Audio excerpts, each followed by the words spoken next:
Brown University shooting leaves 2 dead, 9 injured. A mass shooting at Brown University in Providence, Rhode Island, during final exams left 2 students dead and 9 others wounded. Authorities engaged in a manhunt before detaining a person of interest. The campus was locked down while law enforcement, including the FBI, combed the area. This incident has reignited national debate on gun violence and campus security. Trump administration's rising isolationist policy focus. The Trump administration is intensifying a more isolationist and anti-immigration policy stance amid domestic and global challenges. Measures include expanded travel bans, stricter visitor social media vetting, and protectionist tariffs.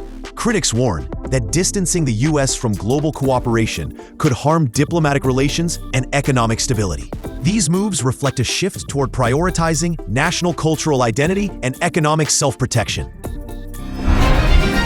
Cuba condemns U.S. seizure of Venezuela oil tanker.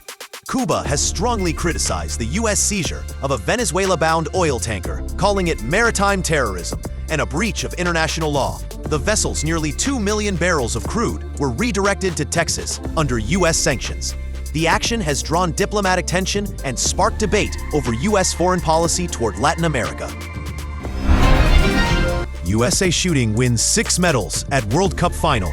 Team USA closed out the 2025 ISSF World Cup final in Doha with an impressive haul of 6 medals. The strong performance highlights the strength of U.S. shooters on the international stage and adds to the nation's reputation in competitive shooting sports. The medals reflect successful training and high performance in multiple disciplines. Severe Pacific Northwest floods continue to threaten. Persistent atmospheric rivers have caused extensive flooding in Washington state and surrounding areas, creating emergency situations for thousands of residents. Evacuations and levee threats continue as authorities mobilize disaster response efforts.